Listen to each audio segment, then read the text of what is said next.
Hi folks, this is Jay. Hope you're okay today. It's good to see you. Hope everybody's okay, and love to everybody out there. um, I'm just going to pray. Father, I thank you for this day and for your love and your grace and your care. And Father, I pray that you will be in this video for your glory and your honor. Amen. Hi folks, this is Jay, and hope you're okay today. I just wanted to share with you some things today. I just feel like, when there's been a storm and you're in a boat and the boat tossing and turning here, there, and everywhere, and then in the morning, after the night storm, you wake up in the boat and it's a hot summer's day and everything's fine. And that's how I feel today. I feel like a tremendous amount of relief, and I feel a lot more happier being away from atheism in terms of the blogosphere, Google Hangout kind of culture. I feel a lot happier and a lot better, really. And I just wanted you to know that. I wanted to clear up quite a few things, and I wanted to say a few other things as well.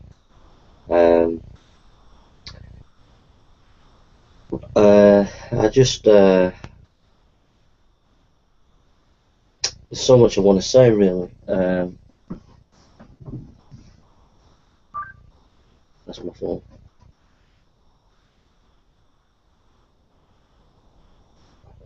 But I have left atheism in terms of the blogosphere. I've not made any videos critiquing atheism since that I did the goodbye video.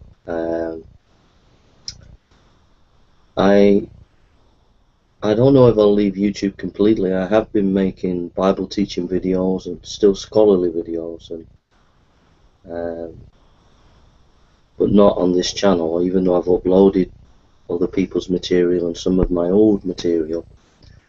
I've just made a few Bible teaching videos and a few scholarly videos which are scattered around, but nothing. I've not in any way made anything video concerning atheism. And in a way, this video is not about atheism, really. It's just about me, my journey, my perspective, and that's why I'm making this video, really. I'm making the video because I feel like I've come full circle. I kind of feel that I've had a long journey and I've come to the end of that journey, and I feel really happy. In a way, I feel like crying because I'm happy. I feel like crying because I'm relieved. I feel like crying because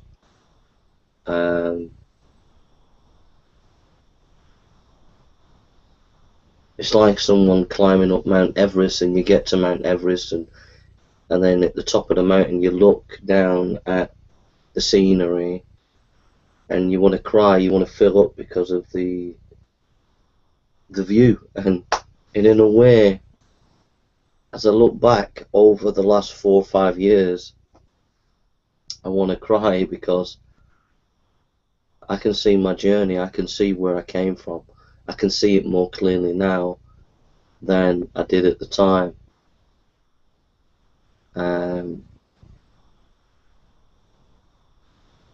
Yeah, so I'm happy. So if I do cry every now and again, you know, I am happy. I'm the happiest I've ever been. So I'm just gonna talk about things. you know, and just share my own thoughts and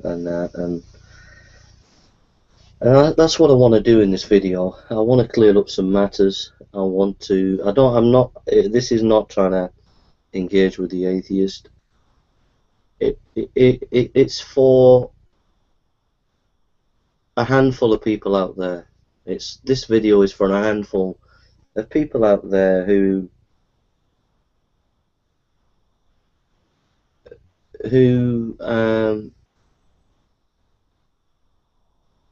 relate to me, who maybe appreciate me even though you might not agree with me. This video is for you, really. For the people who do believe in me, the people who do trust me, the people out there who do genuinely care about me. I know there's a handful of you out there, and so this video is for you, really. Yeah, I had a big existential experience last night.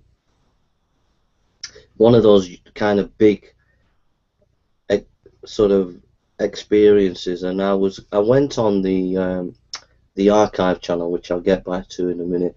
There's some guy collects my videos, and he's been putting old videos on that, like my video on Gangnam Style and Shishak, stuff like that. And I was looking at these videos, and I could see myself in a more of an objective sense, and I just saw all the videos. I thought, flipping heck, Jay, wow, you went into some heck of a journey there, mate. And I could look at the journey in a more objective way, because and I've been able to do that. I know it's only been like 5 days since I made that goodbye video, but I've been able to look at things in a much more objective way, really. And I think there's been a tremendous amount of healing in my life the last 6-7 months to a year. I think that I've come full circle, and you know, to be honest, I don't think people in my own community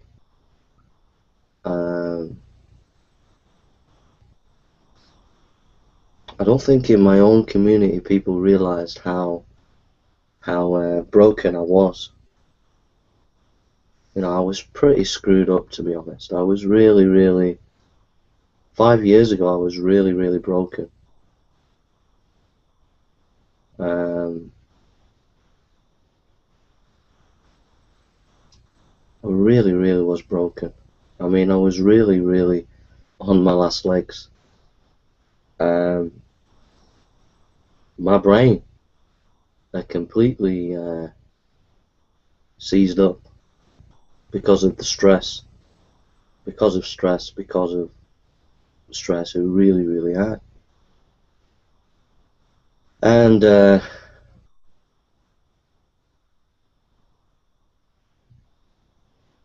I did have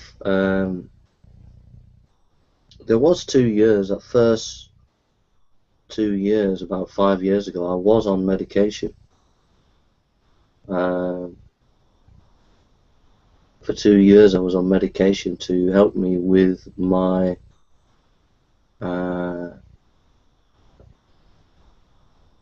I think really what I had was a nervous breakdown.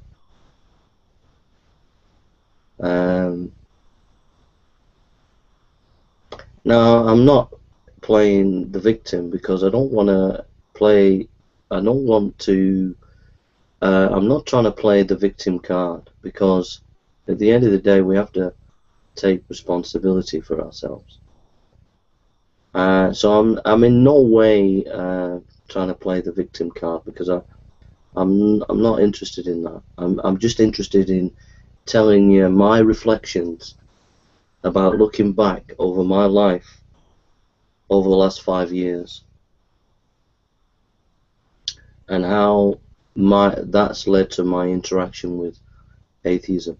You all know the background in detail anyway, but I'm just going over it because I just feel like it's a time where I'm at peace and I'm calm and I'm happy, and I just want to reflect over that story and that history.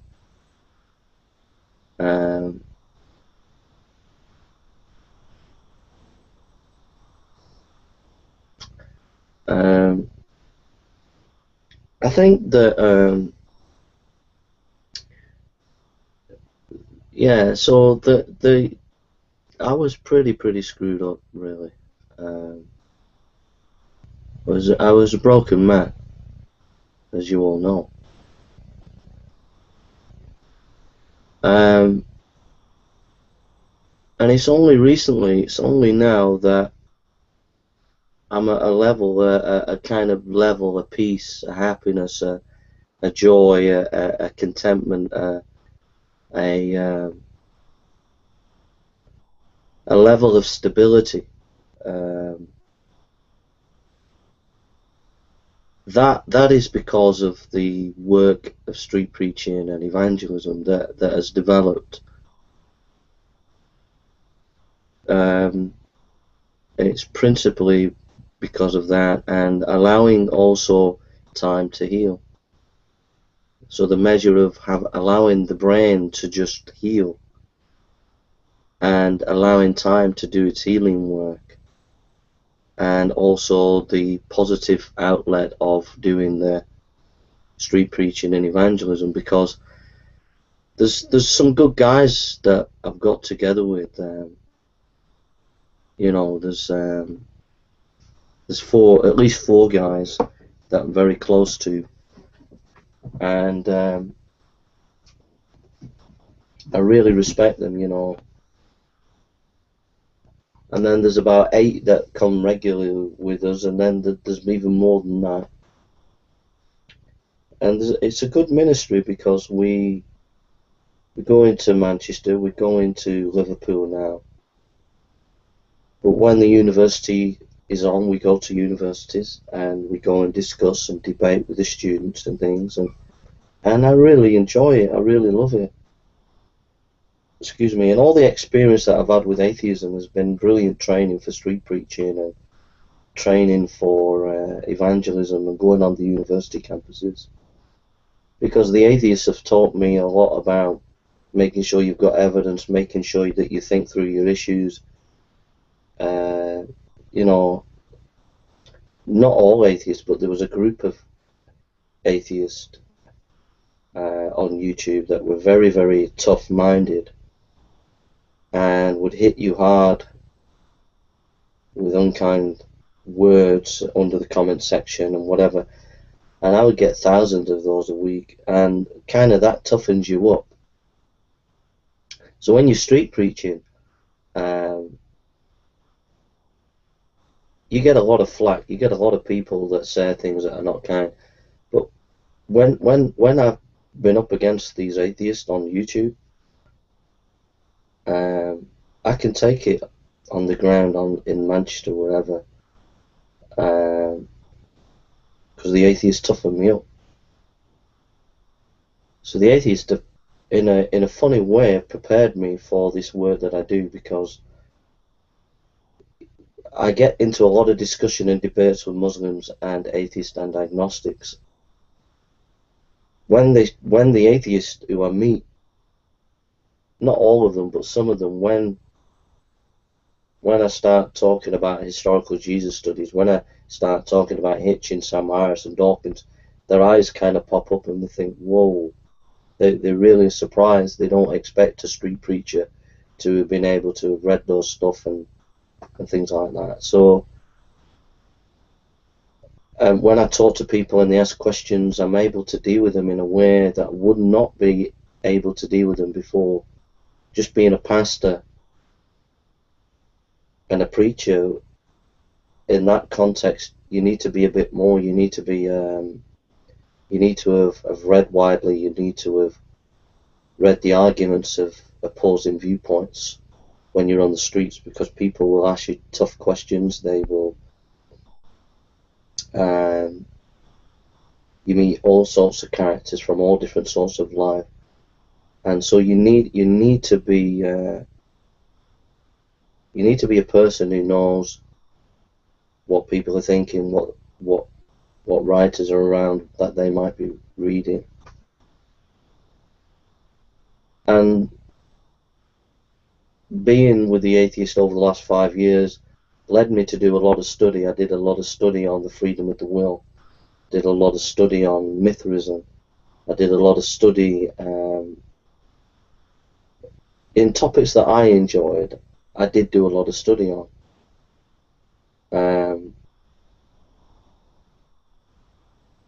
The kind of philosophical, theological, historical side of things, I did a lot of study because I enjoy that kind of thing. The kind of scientific stuff, I didn't do a lot of study because it's not something that I enjoy. I don't particularly enjoy, unless it's psychology or sociology. I enjoy those topics, and I did study quite a bit of psychology over the last 5 years.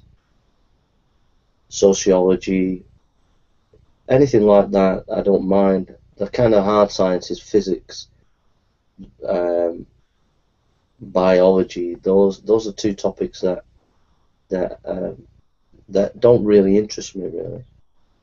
The history of ideas I enjoyed, and I enjoyed studying atheist texts like Hitchens and stuff like that. Enjoyed listening to a lot of debates, a lot of lectures. If I was studying like some philosophical issue, I would go and listen to the latest philosophers. I would listen to their lectures and stuff like that. So I'd enjoy that. So engaging with the atheists led me to do a lot of studying that I wouldn't have done otherwise. I would have just been in my Bible, read theology books. I wouldn't have gone out of the remit as much as I did. So it stretched me to research more and to reflect more in a deeper way.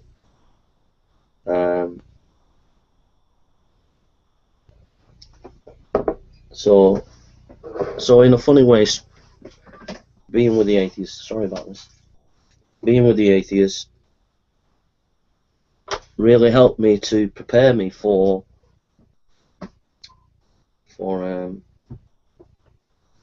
sorry, I'm just trying to get a bit comfortable.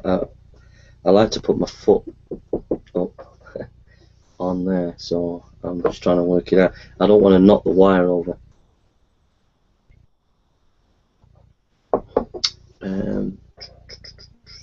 See, just trying to think. See if I can put it. Sorry, I'll just be 2 seconds. Forgive me for this. Just trying to get a bit more comfortable because I like to put my foot up. Let's just move the thing there. There we go. Right. Excuse me.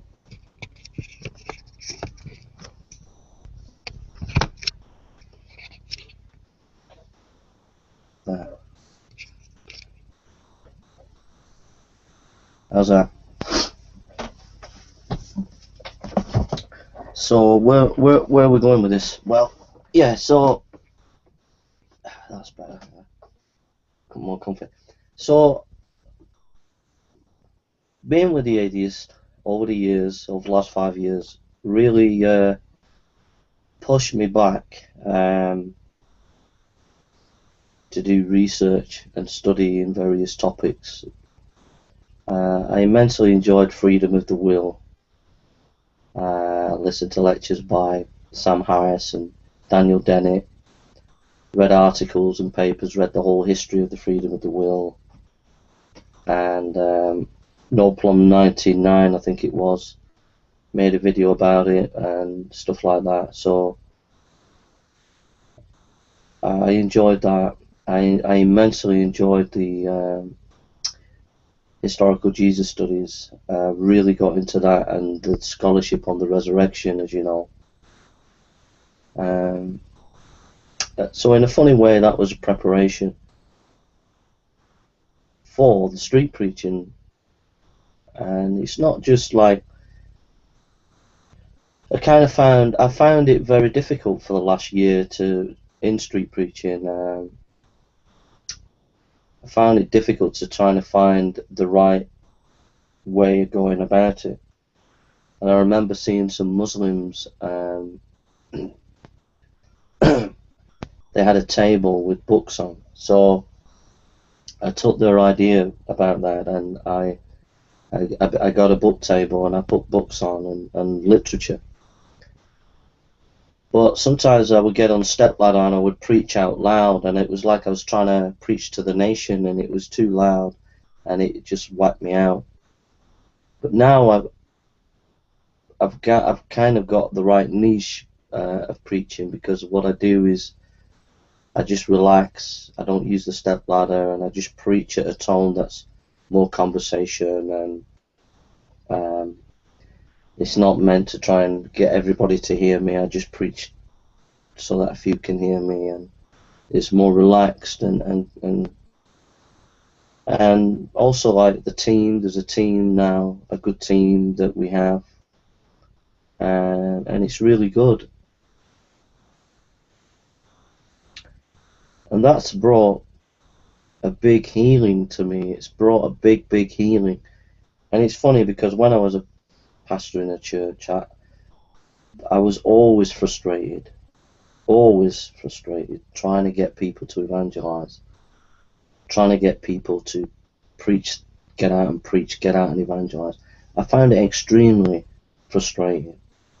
And I always said I'd like to go and do it myself. So God's good in allowing me to do that, allowing me to go out. And I easily get stressed out. Difficult situations can stress me out easily. And if you're a pastor, you have to deal with people's problems. You have to deal with a lot of issues that are stressful. You might have a funeral one week, and then I might have to go and visit someone who's depressed another week.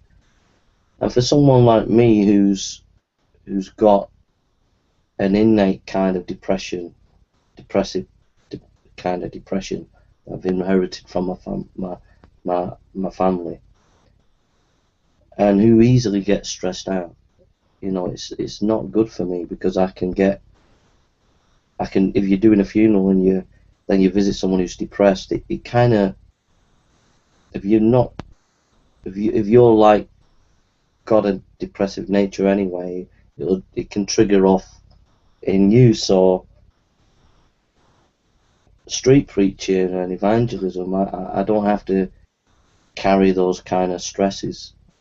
It's much more free, and also it's much more variety. One week I can be in Manchester, another week I can be in Liverpool, another week I can be in Sheffield, another week we can be at another university, So things are always changing, and I like that. I like the fact that things are always changing.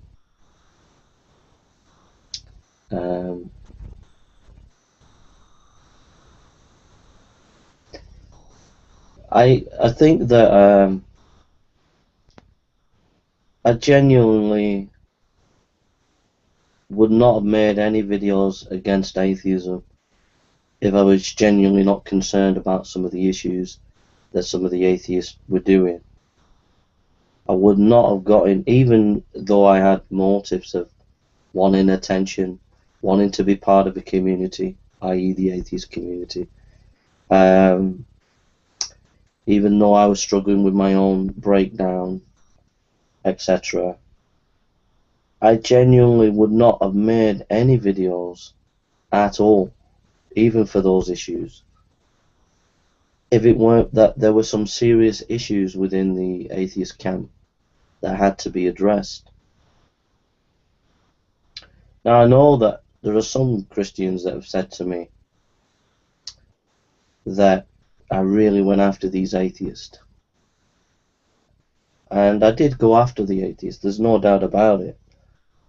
But you have to understand that it was not fueled by my brokenness, my breakdown. It was not fueled by attention, seeking attention. It was not fueled by even wanting to be part of a community. They were side issues for me. They were side issues. They were not as important as the main issue. The main issue was, at the time, 5 years ago, there was a very, very serious issue going on, serious issues going on within the history of atheism. At that point in history, 5 years ago, I'd come in on YouTube at a time when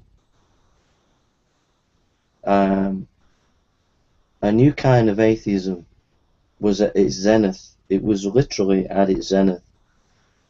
And it coincided with the backlash to 9/11, when you had the American two towers coming down because of the terrorists. You had the right-wing President Bush kind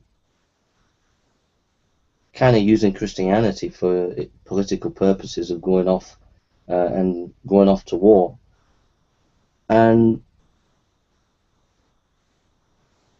both the European atheists and American atheists were appalled at this, and there was a backlash, and so we got people like Christopher Hitchens who was pushing against it.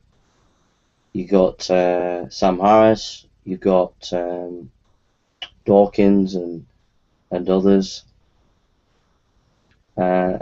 really pushing back against this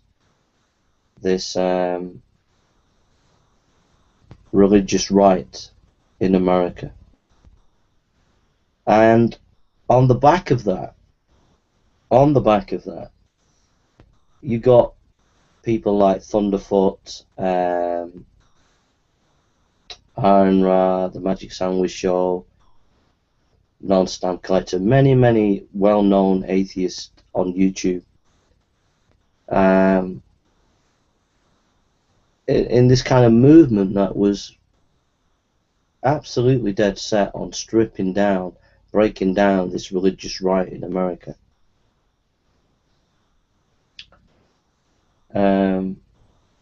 Because, number one, there was a shock that, A, religion had not disappeared in America, and two, if we don't make a stand, then this kind of jihadist kind of religious stuff that was going on, you know, that needs to be challenged as well, that kind of Islamic extremism. And in the midst of that, there was language that I was reading in the text that was absolutely shocking. I really was absolutely shocked at the language that Richard Dawkins was using in his books. It was a demonizing language that, to be honest, from an intellectual point of view, it was absolutely disgraceful. That same kind of language was also in Sam Harris, and it was also in Christopher Hitchens, and it was coming out in the YouTube channels of Thunderfoot and others. It was a demonizing language that was beyond democracy. It was beyond that. It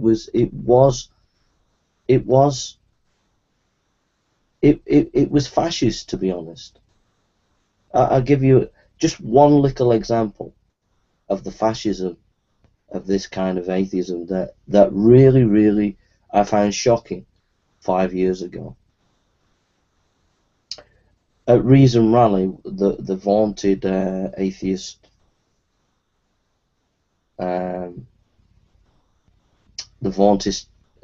Reason Rally was something that Thunderfoot and all the atheists were all saying, this is going to be the greatest meeting of atheism in the history of atheism. We're going to get so many people, we're going to have this massive meeting, We're going to have a great meeting of rationalism. We're going to push back religion in our country, etc. So they were all gathering. They all made the videos.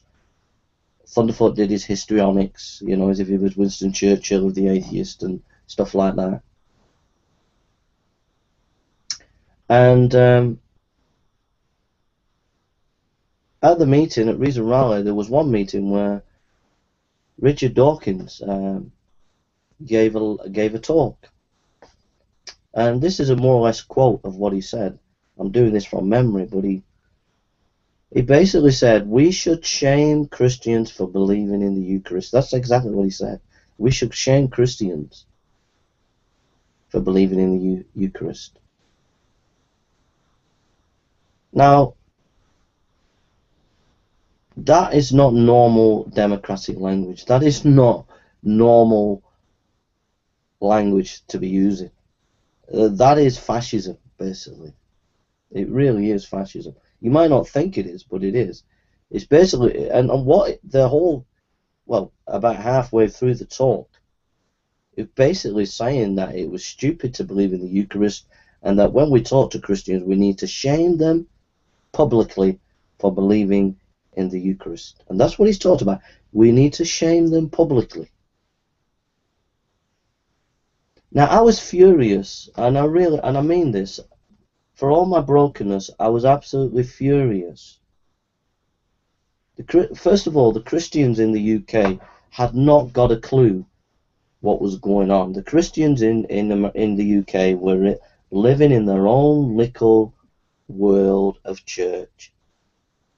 Maybe a few of them might go on YouTube, but the Christians in the UK were living in their own little bubble, and they had no idea the kind of language that was being used about them. They had no idea that this kind of demonizing language was going on. And I knew the political implications of that demonizing language. You see, I'd done a play. I'd been writing plays, and I did a play on Dr. Zhivago. I rewrote Dr. Zhivago as a play, and I researched in depth the Russian Revolution.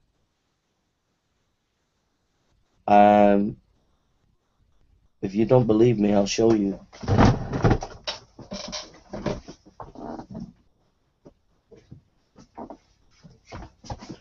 Yeah, this is just one of many books. This is the Russian Revolution. You know, it's a massive tomb of a academic book. Yeah. So I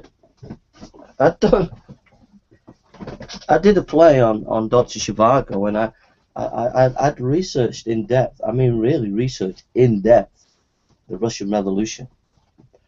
And I saw what the communists did. I saw that they killed 2,000 priests.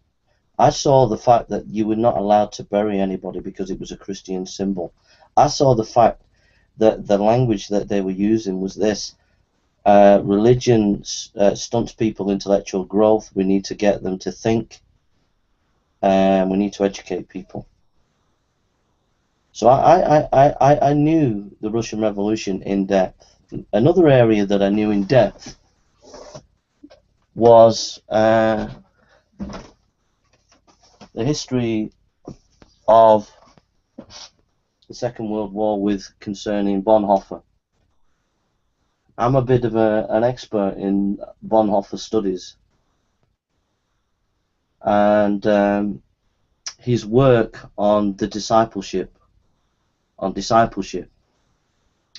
was a book where Bonhoeffer, this is a massive tomb, by the way, you know, Bonhoeffer wrote a work on discipleship. That book was to galvanize the German people to realize the danger of Nazism. That's what his book Discipleship was written. So I knew in depth this Russian Revolution history, and I knew in depth about the history of Nazism through the eyes of Bonhoeffer. Now, I know you're going to be shocked by this. I know that you're going to be shocked by this. But I saw immediately that history repeats itself. And I saw the kind of language that was used in the Russian Revolution against the Christians there, and the kind of language that was being used against Christians in the time of Nazi Germany. Now, I'm not suggesting it for one moment that Richard Dawkins would gas people, or any atheist would gas people. I'm not suggesting for one moment that any of these militant kind of atheists would go and gas people or kill 6 million Christians like the Nazis did. I'm not suggesting that for one moment. But what I am saying is the kind of language that was being used in the Russian Revolution against Christians, the kind of language that was being used in the time of Nazism in terms of the church that Bonhoeffer respected and tried to defend, and where he wrote his book Discipleship, trying to galvanize the German people to stand up against this Nazism. The kind of demonizing language was the kind of demonizing language that was coming from some of these leading militant atheists. Now, there was a reason for that. If you read Dawkins' book, there was a reason for that demonizing language. And the reason is, if you read his book, The Dawkins Delusion, which is here, he talks about how feminism was able to kind of revive women's rights because of the language that it used, and it was able to heighten the conscience of people to these feminist issues. And so his agenda was to, in argumentation and the use of language, to heighten the rational conscience of people so that they would be inoculated against religion. So these atheists, these militant atheists, had a clear agenda, and that agenda was to demonize, vilify Christianity in the public sphere. And there was a stridentness, there was an arrogance about it. To me, there was an anti-intellectualism about it. And what made me angry most of all, what really infuriated me most of all, was the lack of intellectual backbone of Western intellectuals. I'm serious about this. I really, really am. You might think I'm crazy, but I'm really serious. What really, really infuriated me most of all was the lack of backbone from European intellectuals, academics, and the media, for not calling Dawkins out on it, for not calling Sam Harris out on it, for not calling Hitchens out on it, for not who else was there? There was Hitchens, Dawkins, Sam Harris, and Daniel Dennett. And nobody really took them to task apart from Belinsky, maybe one or two, a few academics, a few news reporters, a few, but they were few and far between. Nobody took them to task. Nobody challenged them about the language they were using. Once you start to demonize people,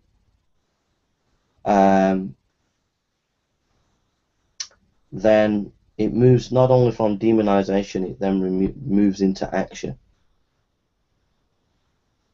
Fortunately, it didn't really need me to jump in there, because fortunately people both in America and in the UK are much more sensible than these kind of people and are much more fairer-minded. And so the vast majority of people, I think, have more of a balanced view on life, and they're more open-minded than, and also have seen through the charade of this kind of militant atheism.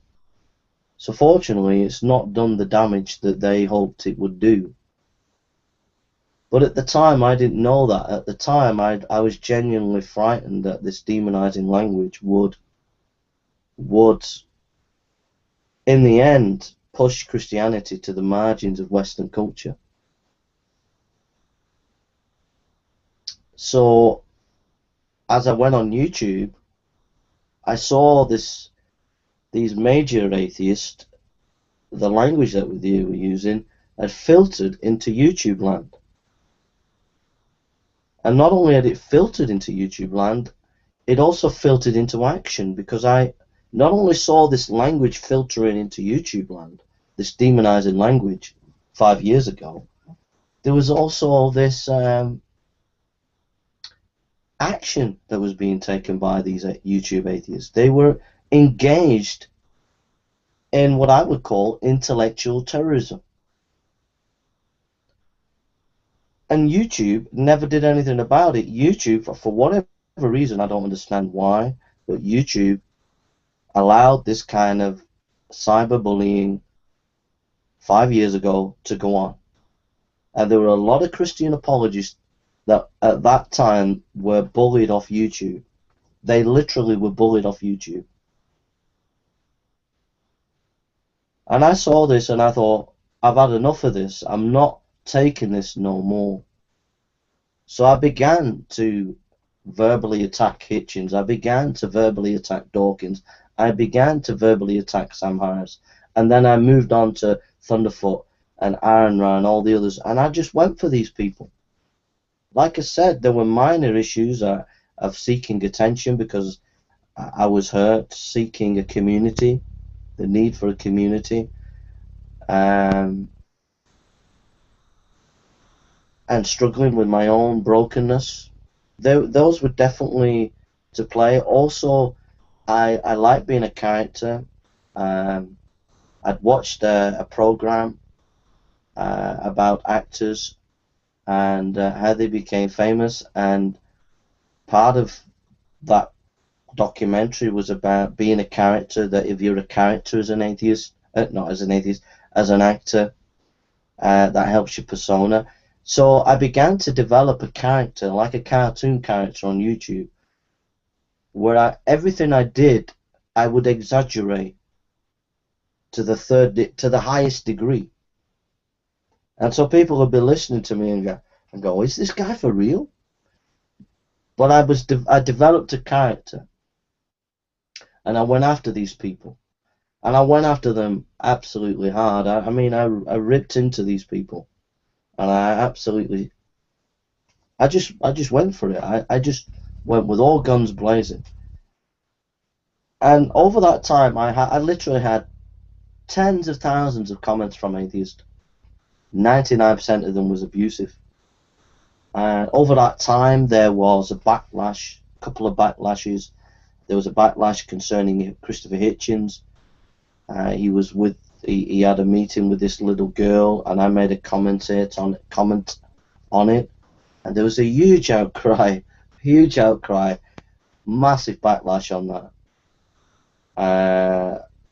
I got a phone call from atheists on that, and in the end, it came to a point where it was not only this massive political struggle that I was doing, but it was also a sad struggle within my own life. There was a kind of nobility in the struggle, but also a patheticness in the struggle. There was this real, genuine fight against militant atheism that I was doing. There's no two ways about it. And I do not apologize for that fight. I do not apologize for one moment about that fight, because that fight had to be done. Someone had to call these people out, and it might have been done in unorthodox ways. It might have been done in a crazy way. And politics is not my calling. Preaching and apologetics is, but politics is not my calling. But someone had to go for these people and had to point people's attention to this militant atheism that needed to be called out. Now, as I called these people out, I was also struggling, and it was a pathetic struggle, because you can see this in the videos, you can see the brokenness of me, and you can see each year I'm getting a little bit better, but you can see how I didn't respect myself. You can see the struggles that I was going through, the hurts and the pains that I was trying to deal with in my own life, the mixed motives sometimes within my videos. You can see that. And so you get a two-source part of that whole story. But it was definitely a noble political struggle against this militant atheism. There's no doubt about it. That's what it was all about. And I was ahead of my time. I was ahead of any, and I really mean this, I was ahead of any European intellectual or American intellectual. I was ahead of my time as to what I did against the atheist on YouTube. I was way ahead of anybody, any cultural commentator, any European intellectual, any politician, any philosopher, anybody in the world on atheism. I was ahead of the time because I'd spotted something that no one else had spotted. I knew where this was going. I knew where culturally this was going to go. And so to save Western culture, I know you think this is crazy, but to save Western culture, I went and threw myself under a bus. I know you're going to be laughing at this, but it's true. To save Western culture, I went and threw myself under a bus. I went and took on the most radicalized atheist in the world. I went and took them on. Now, you can't do that. You can't take these people on without a backlash. And the backlash came at Christmas. The culmination of it came at Christmas. I'm not going to go into details about individual people, but about 5 or 6 groups of different atheist groups, along with a liberal Christian group, all got their heads together and all plotted to bring me down. And it came down in 4 ways. It was what I would call the Al Capone method. It was 4 ways they brought me down. First of all, they all plotted together, and you can go back at Christmas and look at videos from the atheist, and you'll find where they were plotting together. You'll see them talking about me on their shows. The first thing they did was they accused me of something and would not allow me to go on their shows to answer them back. So they completely alienated me, but accused me. This was just after the D.P.R. Jones debate. I debated D.P.R. Jones, an atheist, and he was, I'm not just saying it, but I was so nervous for that debate. I was really, really nervous. I mean, really, really nervous. And I drunk half a bottle of wine because I was about an hour before the show. I was watching Come Dancing, and there was all these people dancing, and I drank a glass of wine. I don't normally drink, maybe once every blue moon. I drank a glass of wine, and it was calming me down. So I drank another glass. I drank about 4 glasses of wine, and I was like, I was almost seeing glazes in my eyes. I thought, I can't debate DPR Jones like this. I'm not going to be able to do it. So I rushed. There was about 15 minutes before the debate started, so I rushed the to the kettle, and I put on the kettle. I put the water on, and then I filled a full cup of coffee. I put loads of coffee in it, filled it up, drank it. I drank 4 cups of coffee, and so when I came up to think of it, Bible Thumping Wingnut came on, and he said, "Should we have a prayer?" And prayer, and I was like, I could hardly hear him. There was echoes in my ears, and so anyhow, he had to go for some reason, sort things out, and so I was calm and I was praying, and I got my notes out and everything. Oh Lord, please help me. But when it came to me doing my bit, I was like a Christian apologist on speed. I was like, boom! I was just full of coffee, boom! And I was just off it. I was just like really going for it. It was like one of these American preachers in the deep south, you know. But on that debate, I used 3 methods, apologetic methods. I used the presuppositional method, the classical presuppositional method, not the Seitan-Brugengate one. But I went back to the original method, which is much more sophisticated than the Seitan-Brugengate. And I went back to Greg Banson and Van Til. Now, these 2 guys were trained philosophers, right? And I went back to their works, and I literally trained myself in their method. I mean, literally, I listened to everything I could get my hands on. I read everything I could that I could get my hands on, and every day I trained myself in that method. I knew it inside and out on the issue of logic, especially. I knew the history of logic. I knew Hegel, Aristotle, everything you needed to know about the topics that I was going to talk about using the presuppositional method. I knew it. I'd listened to all the major debates in that area, etc. I was absolutely prepared in that area. On the minimal of fact approach, I'd already been studying that for about 1.5 to 2 years. I'd read all the major works on it, read all the historical source material. I knew that argument inside and out. And then I used a moral argument, and I knew that argument inside and out. I listened to debates and discussions around the particular paper that I was going to use. So I knew my topic inside and out. And not only that, if you listen to the debate, if you go and listen to the DPR Jones Jason debate, you will see me debate, and you will notice a very strident, confident debater within me. You'll notice a professionalism within that debate. And that's because I listened to, for weeks, week after week, every day, academic debates. I listened to loads of academic debates every day. So by the time I got to debate DPR Jones, I was a professional debater because I had listened to so many. It was in my system. And it comes out when I'm debating DPR Jones. You can see that very clearly, the professionalism. Even though I'm like excited because I've got 4 cups of coffee in me, and I'm all excited, there was a professionalism there. And you can see that in the question and answer. I just took the guy apart. I literally took him apart.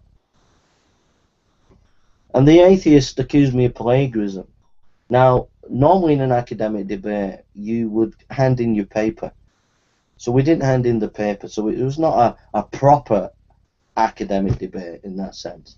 There was not only the first 5 minutes of quotation within that debate, which they accused me of plagiarizing. There was also countless references to books and articles within that debate, and quotes. Far too many to be saying it was this writer, that writer within that debate. You just couldn't go through all the works that and be telling everybody from this book, from that book, from this article. You just couldn't, because there was so much detailed research and information in there. So some idiot went and made a video and played the first 5 minutes and said, look, it's exactly the same there. And I did read from Wallace on epistemology about truth, and also Wallace on the minimal fact approach. Now, the reason why I read Wallace on truth is it was only a few simple thoughts that he had, but it was very simple and it was very effective, and that's why I read it. I could have said something much more sophisticated than what he said, but we're in a debate and we have to get people to clearly understand. Secondly, the minimal fact approach, he had some detailed quotes which were more helpful and more intricate than what I could have written down. But the thing is, he's well known, and anybody would know that I was using him. It was like the equivalent of someone coming in a debate and reading Christopher Hitchens. People would know that it's from Christopher Hitchens. So the idea that they're saying that I plagiarized was just ridiculous. If you go under the original the original video, you will find all the books, articles that I refer to there. Now the thing is, normally if you lose a debate with the atheists, they will publish the debate all over the internet. They didn't do that.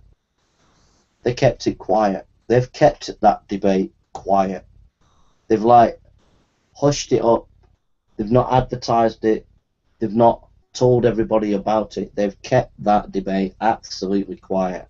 What they didn't keep quiet is their accusations of plagiarism. They pumped that up to the high hills. But if you go honestly watch that debate, if you go as an honest observer, you will know and clearly see that a professional debater took DPR Jones apart. He was taken apart, absolutely taken apart, and he looked as if he was not even in my league. And the guy's never bothered with me since. He's never bothered with me since because he knows that he can't mess around. He couldn't mess around with me. That he would get his intellectual butt kicked, and he absolutely lost that debate. There's no doubt about it. Absolutely lost it, and it was a defining moment, as far as I'm concerned, for the Magic Sandwich Show, because the main man, DPR Jones, was made. I'm not just saying it, DP, but you were made to look an idiot, mate. You were absolutely torn apart, mate, and you were torn apart because you underestimated your opponent. Because I trained every day for weeks on end. I trained and I took it seriously as an academic discussion. And I trained myself and I prepared myself and I worked hard. And you can see in the debate how hard I worked. Because when he asked me questions, I was able to answer them. When I was asking him questions, I was just taking him apart. And that's the truth of it. If I'd lost, I'd say I'd lost. If I lost that debate, I would say that I lost. But I didn't lose the debate. I utterly annihilated the guy. And so about 6 groups of atheists, different channels, all got together along with the New Covenant group, and Christopher Mort was principally involved in this. And his exact words were, Jason used the shotgun method. In other words, I gave loads of different arguments. I didn't. I gave 3. I gave 3 arguments, but but full of detail. So it was not a shotgun argument, like full of arguments, like pellets coming out all over the place. No. It was 3 very simple arguments, but very complex in detail. The argument on logic, an argument on morality, and an argument on the minimal fact approach of the resurrection. That's what it's 3 arguments, and but very detailed in references. And Christopher Mort said that it was a shotgun method.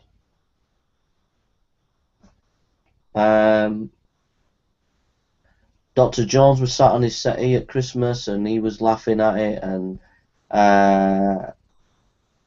I'm going to name names. Nearly everybody who was everybody stuck their boot in, saying plagiarized and everything. They didn't discuss the arguments that I made, and they were detailed arguments. They didn't engage with the detailed arguments of that debate. They didn't go over the discussion of the debate.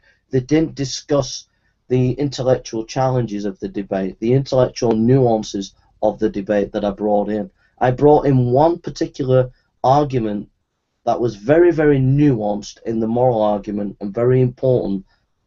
Everybody brushed aside all these things and concentrated on attacking me as a person. But when they attacked me as a person, I was not able to then, I was not invited by any of these groups to go on and answer them back. And I felt so low and depressed and so isolated and so lonely, because Bible Thumping Wingnut and his crowd, they never stood up for me. They never said anything. Nobody on our side stood up for me when they were all kicking the boot in me. Nobody. And I was just broken. I was just really, really crushed. Really felt isolated. Really felt pushed out of the conversation. And felt crushed because of these accusations, these false accusations. Because I put so much work, so much hard work into researching that debate and preparing myself for that debate. And I was absolutely confident that I'd won the debate. And I felt crushed. Crushed because they weren't discussing the arguments. They were not discussing New Covenant Group, the Magic Sandwich Show, and all these different groups that stuck the boot in. They did not, at Christmas, discuss the arguments. They did not discuss the arguments. They just stuck the boot in and attacked me as a person. And I was totally devastated by it. And I felt so alienated and isolated that I decided that I was going to leave. So what I did is I thought, well, if I'm going to leave, I'm going to hit them as hard as I can if I'm going to leave. And I made a video and I just lashed out at everybody. Everybody. I lashed out. And I said a few things about a particular apologist, atheist apologist, and his wife. And I really, really didn't know the full facts. And I really didn't mean it. But I wasn't just hitting out at them, I was hitting out at everybody. New Covenant Group, Magic Sandwich, I was hitting out at all of them. But this particular couple took the umbrance. Based on, I didn't understand the full facts. And all the atheist community then got in an uproar about it and said, oh, Jason's horrible saying about this couple's wife and all the rest of it. And I got a backlash. I got a guy threatening me on all my channels. Someone sent me an email to all my channels threatening me. I got phone calls threatening me. Then I ended up making a video, suicide video, saying I've committed suicide, trying to get these atheists off my back. Then realizing it was stupid, I took the video down within an hour. The atheists went and they'd already had an archive channel that they'd been preparing, over 1,000 videos of mine. They put it on there, made people think I'd done such a thing. The atheists saying, oh, we're not malicious, that's trolls, it's not us, we really care about you. They got the police to come round. Then they got, a week later, they got the doctor to see me. Half the atheists were not happy about it. I got a message from Ozzy's wife saying, we're not happy about what these other atheists have done. And there was this, it went really bitter and sour from that day on. From that moment of when all of these groups gathered round and accused me of something, that was the catalyst that set all the rest of the things in motion. I did not target this person's wife. It started because all the atheists and these other groups all gathered together to try and finish me off in making these accusations where I was not allowed to answer back. And again, it all pushed away from the amazing victory that it was, and pushed away from talking about the actual scholarly arguments that were brought to bear within that debate. All that now was pushed aside, and it was all drama. It was pure, utter drama. Because if anybody knows me, I would never ever say anything about anybody who was ill. I would not say anything to them. And so I didn't know the full facts. If I'd have known the facts, I would not have said anything. But I didn't know the full facts. And so there was this massive backlash, and then there was a lot of underhanded things that was done from the atheist side, from a variety of people. I'm not going to name names, but some famous atheists, not so famous atheists. A lot of underhanded things from that point was done. And it came in a four-pronged attack. One, accusations of the plagiarism. Two, the starting of archive channels that they pretending to be me. Three, they were able to get me to get rid of, because of the threats and the bullying that they were giving me. I got rid of some channels, and one of the channels that I got rid of, I lost thousands of my scholarly videos. So it was plagiarism, then it was archive channels that they set up about me so that they took over my public profile, and then on top of that, they then got me to get rid of thousands of my scholarly videos. And then 4 underhanded attacks where they were getting the police on me. And in the end, it got so tough and difficult that in the end I had to leave. And since leaving YouTube, the atheist culture, I've been so much happier, and I feel so much better. But it got to such a height and such a abusive level from this atheist community online, from a variety of groups, that I had to leave for my own sanity, and I've been much happier. And so basically, the atheists took control of my public profile, and even to this day, they are in control of my public profile. There has been one group that have an archive channel, and they put their archive channel on private. But there are 2 other atheist groups that have 1,700 videos of one and 1,000 videos of another of me, where they've arranged it and put my old stuff on that I deleted, etc., all trying to discredit me. But they have control of my public profile. I've DMCA'd these people. One of them sent me a threat saying, "You DMCA again, and I'll go around DMCA your videos." So the guy threatened me. This archive channel's been involved in cyberbullying. They were major involved in putting the suicide video up, making people think that I committed suicide. They were major involved in that. They've still kept that video up even to this day.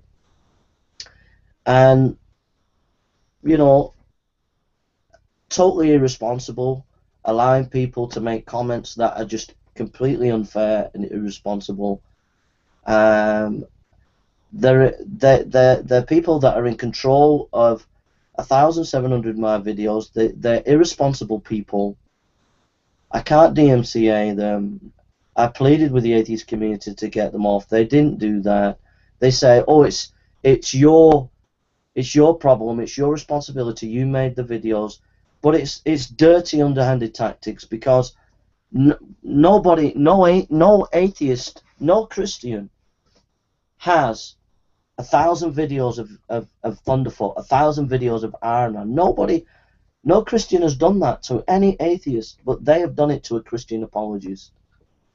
And they basically took control of my public profile, threatened me, and then got me to get rid of my 2,000 scholarly videos. Then on top of that, gave me personal problems at home through the police. And basically wanted to bully me off YouTube so that they could control my public profile and discredit me. And that's what they did. And in the end, I had to leave because their tactics had worked. I just couldn't do any more videos against atheism anymore because of these tactics. And there are people like Left Coast Atheists who say, well, Jason he's been playing the victim, hasn't he? And he's just playing the victim card. And Lenator saying, oh, he's playing the victim card. I'm not playing the victim card. It's a fact. It's a fact that those 4 things were done. That you accused me of plagiarism. That you can't remember that you set up these archive channels. You've set them up. They're there for people to see. It's not imaginary. These archive channels have more control of my public profile than I do now. That's not fair. They're my videos. I should have control of my videos. I don't have control of them. If I DMCA these people, they DMCA me. So I haven't got control. Thunderfoot has control of his videos. Aaron Ra has control of his videos. If anybody puts something of Aaron Ra up, he'll DMCA them. No one's going to turn around and say to Aaron Ra, right, I threaten you, you DMCA me, I'll DMCA you. If there are Aaron Ra's videos and he DMCA someone for using them, then he's perfectly in his rights to do so. And nobody has turned around or will turn around and say to him, right, you've DMCA'd us for copying your video, we're going to DMCA you. No, Aaron Ra has control of his videos. I don't have control of my videos. The atheist community turned round to me and threatened me and said, if you DMCA our channels, when we have your videos, we will DMCA you. I was clearly threatened by the guy who runs the archive channel, and other famous atheists backed this guy. So it was from the atheist community, as far as I'm concerned. So the atheist community took control of my public profile. Okay. And some famous atheists went on a pogrom, a personal vendetta against me, where they did everything they could to break me and destroy me. And in the end, I had to call it a day. I had to say, enough's enough. And since then, I've been much happier. I've been much happier not making any videos against atheists. I've been much happier staying away from this atheist culture. And I've been really, really happy. I'm just so happy. But I wanted also to set the record straight. I don't want you to get away with saying that I'm playing a victim, because I was not playing a victim. I was a victim. I was a victim of a conspiracy of at least 8 atheist groups and 1 or 2 individual famous atheists who had a specific vendetta against me to destroy me, and about 8 groups that worked together to facilitate that. Some of them began to see that it wasn't fair, and some of them began to see that this was not right, and they spoke out against it, but they did it privately. They didn't speak out publicly. But I do have Ozzy's wife's email, which I could provide to show that there was a split amongst the atheist community, that there were quite a few famous atheists who were seeing what was going on, and they really thought enough's enough now. The guy's been through it, and all this was playing, all this kind of stuff was going on when my auntie was in hospital dying, virtually nearly dying, and having serious operations, and I had to deal with that while I had some of these atheists having a vendetta against me, and also the whole of these atheist groups ganging up on me. And they played these psychological games where they would talk for hours and hours on their channels, saying, oh, Jason's mentally ill, or Jason's depressed, and they would try and switch it and change it. So when I'd said that these guys are persecuting me, they say, oh, look, he's mentally ill. And every channel, every program they were doing, they were just sowing seeds in the community, atheist community and Christian community. Look, this guy's mentally ill, and they were just sowing seeds because they wanted to cover up the kind of underhanded tactics that they'd been getting involved in. And so they were sowing these seeds. Oh, Jason's mentally ill, isn't he? Oh, he's a... And they bring in some guy from Manchester who knew me, and he'd be the expert who'd say, oh yeah, he's mentally ill. Oh, he's a Jekyll and Hyde, isn't he? You know, he's, you know. And so they played this kind of psychological warfare game where they would talk on their channels and say, oh, he's mentally ill, or isn't he? And they'd go on about it for hours and hours. Hours and hours they would talk about Jason's mental illness, or he's made a video against atheism. And it was really, really, you know, I think some atheists got sick of it, to be honest. Some atheists listening in got absolutely just sick to death of them talking about my so-called mental illness. Yeah, I've been broken, I've gone through depression, through a difficult time, but the way they were talking about it is some kind of nutcase that needed to be in a mental hospital. And they were just utterly irresponsible as a community for talking like that. They should not have been talking about anybody. If somebody has a mental illness, you shouldn't be talking about it on YouTube. That is not compassion. That is not love. That is just abuse, and irresponsible abuse. Well, irresponsible and abuse. So they spent hours and hours talking on their shows about Jason's mental illness. And so when you Googled Jason Burns, what did you get?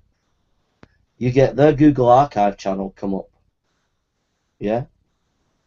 So then you get into the archive channel that they have on me, and you see a mixture of crazy videos that are deleted and a few of my apologetic videos, but it gives the impression that I was some nutcase because, hey, presto, those videos were supposed to be alongside thousands of scholarly videos that I did.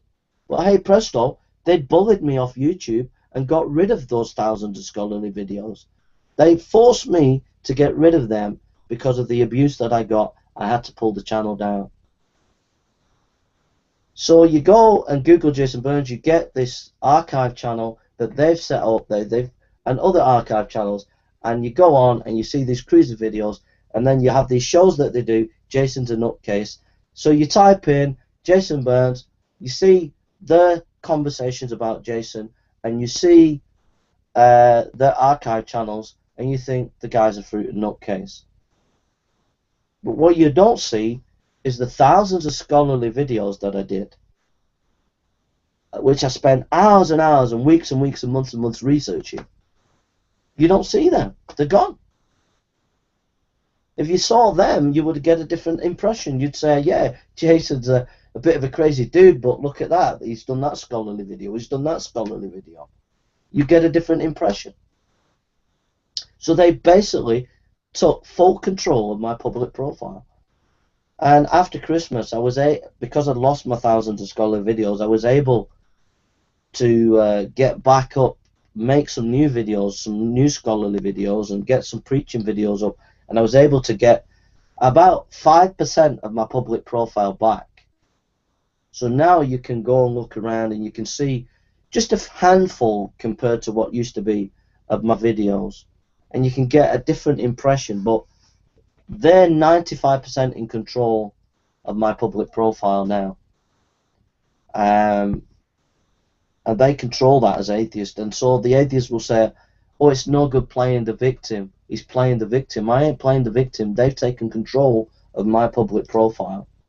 They're in control of it. I'm not in control of my public profile anymore. I can't DMCA anyone. I've asked them to close down their channels.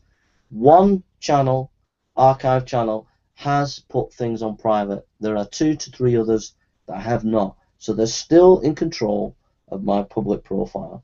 Even though I have 16 channels with a few hundred videos on each channel. Most of those videos are just a few of my Bible study and a few scholarly videos. There's nothing like it used to be. I had a full channel with 3,000 subscribers on. On Atheist Examined, I had 3,000 subscribers, and I had nearly 2,000 videos. And I had to pull that channel down because of the threats and abuse that I had from the atheist community. So I lost 3,000 subscribers, and I lost my 2,000 scholarly videos. My public profile overnight was decimated. I recently, a few months ago, was able to get up my Atheist Examined channel again. And recently I've uploaded some videos. There's 400 videos on it. There's only about 100, 200 videos of me. The others are other scholars and preachers. And I have about 80, maybe 90, going on to 90 subscribers. That's my main atheist profile. But at one time it was 3,000 subscribers, and it was 2,000 videos. And the views on those videos, some of them were astronomical. There was one video by Ravi Zachariah that was just astronomical in its viewing figures.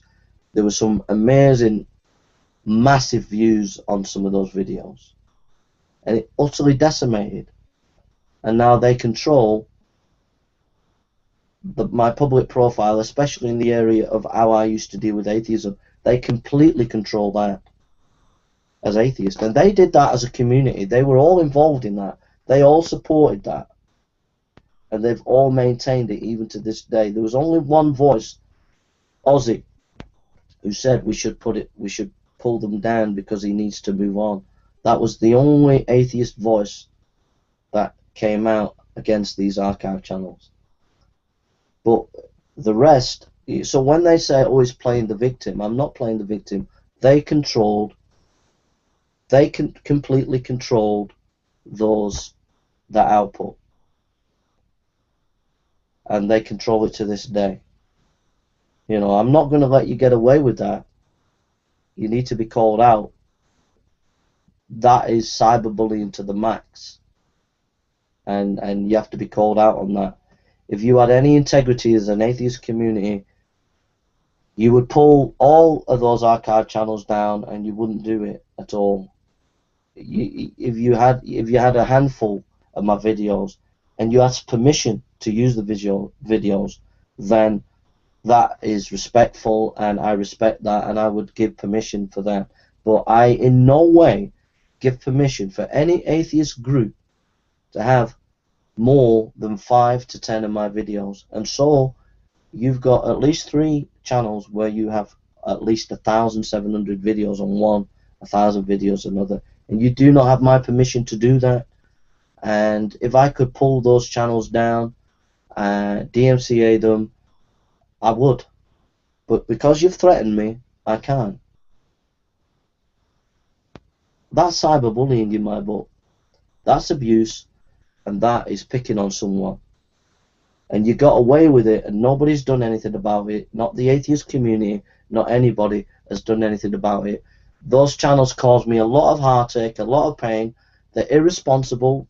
One of those channels, or 2 of those channels, has put up a video on Islam that I pulled down, that if Al-Qaeda saw those videos, my life would be in danger. But these idiots go and put the video up. You know, they're irresponsible. And I am responsible for my videos. They are my videos. And so if they're my videos and I'm responsible for those videos, then I have a right to who uses those videos and who doesn't use those videos. And you as an atheist community have taken that right from me, and that shows me that you are a very dangerous political group who will stop at nothing to try and destroy a Christian apologist. Because if you as an atheist group had any integrity whatsoever on YouTube, then you would put pressure on these groups to pull these archive channels down and to let me move on. Okay? I'm just saying that again because I feel that you would be up in arms if it happened to Iron Ra. If someone mirrored a channel on Iron Ra and took control of his public profile, you would all be up in arms. If it was done to Thunderfoot, if it was done to him, you would all be up in arms. If it was done to Matt Delonte or Atheist Experience, it would be up. You would be up in arms. You would absolutely be going nuts if it was on your side. And that's the hypocrisy of you atheists out there, is that if it was done to you, you would be going absolutely bananas. But because it's me, because I haven't got the authority or power that some of these atheist groups have, and because you think it's fair game of bullying another Christian apologist off YouTube, then it's fair game. It doesn't matter about him. We'll abuse them, and so that's what you've done. And I think that you have a responsibility as an atheist community to take those archive channels down. I really, really do. And I think it's a disgrace, and it's a shame, and it's an absolute shame on you as an atheist community for allowing that to continue. And you people who do those archive channels, one of you sent me a threat. You've also been involved in cyberbullying, and you should pull those channels down. And you should come to me and ask me for permission whether you can put that channel up, whether you can have those videos or not. You need to come and ask me for permission. At the moment, I don't give you permission because I don't trust you, because you've been involved in causing me and my family a great deal of harm. A lot of bad things have happened, spin-offs from your channel and these channels that have been instrumental in causing me and my family harm. So you're not a responsible enough person to run a channel in my name, as far as I'm concerned. Now, if you want to be Appreciation Society of Jason Burns, you need to come and have a word with me. You need to talk to me about it, and you need to ask my permission. And there needs to be safeguards concerning those channels so that I know everything's going to be safe, and I'm happy with the way those channels are being run. Until that time, I don't give you permission to use those channels. And if anybody who's willing to take up the challenge for me and close these channels, then if you can get them closed down legitimately, for legitimate reasons, if you could, I'd be very grateful. You would be a hero of mine. But at the moment, I'm powerless. I don't know how to get these channels closed down, but that's another side. So basically, I wanted to set the score straight there, because I know I've gone on about this, but I just feel that we have to set this record straight. You know, you are running the narrative about me as atheist. You had all these shows where you talk about my mental illness. You got rid of my scholarly videos. Then you set up the archive channels, and so basically you're presenting then a picture of me that is not a rounded picture. And you need to be called out on that. You've done that. It's pretty serious, underhanded stuff, and you know it's pretty shocking. It really is shocking, and you're not going to get away with it. Meaning, I'm going to tell the story, whether you like it or not. That's the story. You took control of my public profile, and that's the story, and that's what you've done. And until you get rid of the archive channels, you are still in control of the story of me, and you're still in control of my public profile. Because A, I am not making any more videos against atheism. B, I'm not engaging against atheism like I used to. And so I'm not able to challenge you anymore. And you're left with the channels where you've talked about my so-called mental illness and your archive channels, and we're left with that, and we're left with that picture that you've given. And that's not the real picture. That's not the real Jason Burns. That's only half the Jason Burns. The other half of Jason Burns, the scholarly side, you got rid of. Yes, you got rid of. And then you've presented a false Jason Burns to people. And people need to be called out. People need to be told about it. And I won't stop ever changing that. That I will, from time to time, as the years goes on, I will continue to speak out against it. But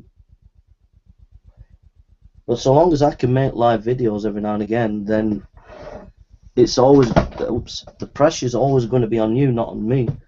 There's no pressure on me anymore, because when I make a video, people can see whether I am what I am, or whether I am the kind of person that you're making me out to be. So I've gone on about that way too much now, so let's forget about that.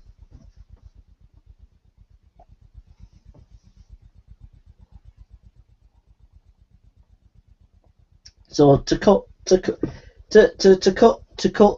the bottom, to wrap it up on that bit, basically, as you can see, I've got all het up a little bit. Basically, since Christmas, things got really bitter, really nasty from the atheist community. Loads of accusations that are just unbelievable that they threw out against me, and loads of underhanded tactics. This four-pronged attack that they did, and in the end, it forced me to say enough's enough, and I left the atheist community. And I did my going away speech show, which I enjoyed. I really enjoyed it. And I just wanted to make this video because I wanted to reflect about how I have changed, how, looking back more objectively, I wanted to settle scores straight concerning this issue of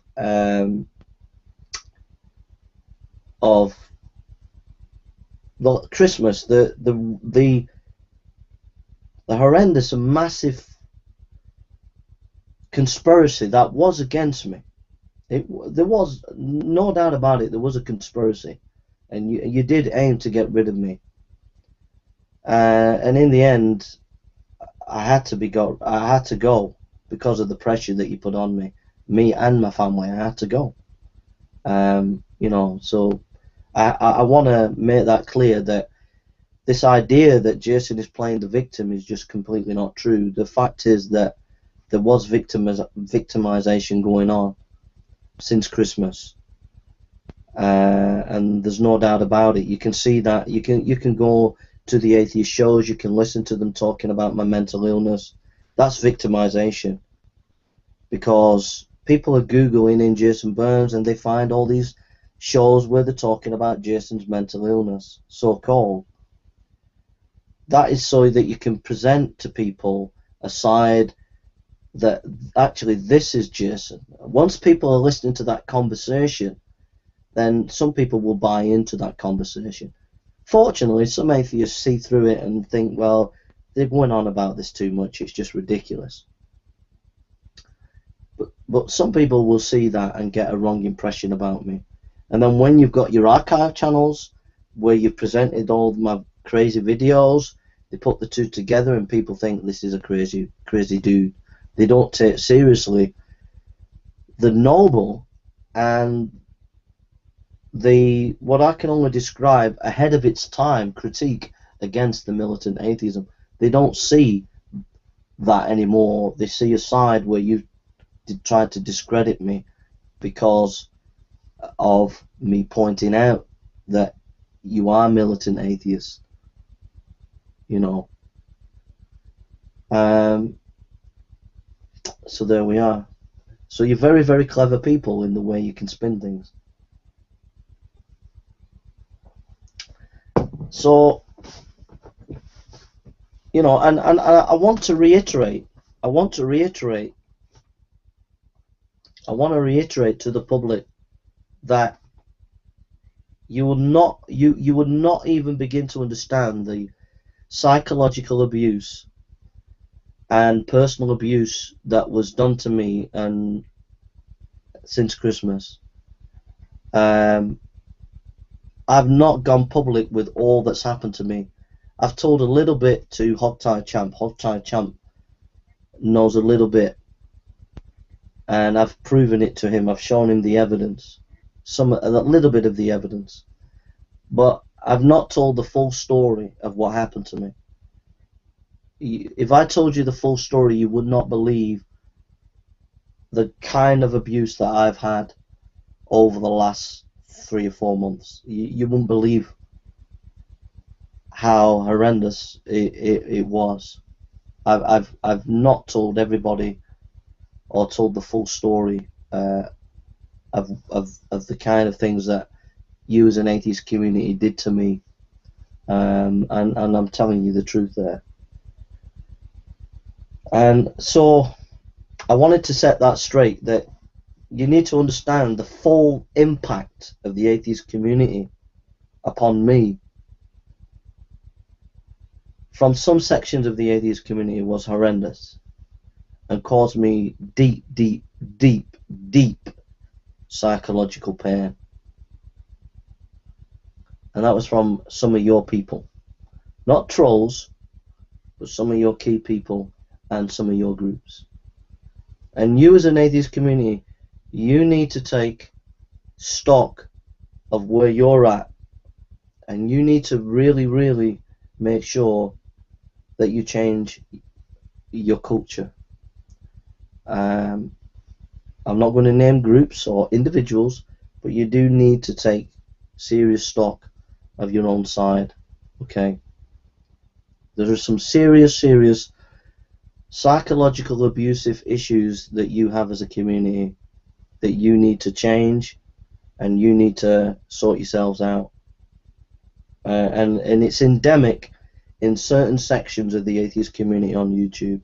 It's deep, it's dark, it's pernicious, and you need to go through a collective reflective process where you need to change your culture in that area. Because to be honest, people see it. Atheists see it. Atheists have commentated to me. They have commentated to me and have admitted to me that within your own community there is a section, not all of the community, or you've got not the trolls, but after the trolls there is within your community a certain section of your community that is abusive and manipulative, and they're spoiling it for the rest of the atheists that are trying to do good work, that are trying to do critical thinking, that are trying to do really good work, right? They're spoiling it for these people. And these other groups and individuals, they need to be challenged. There needs to be a challenge within your community, wider community, just as the atheist had the dialogue and discussion concerning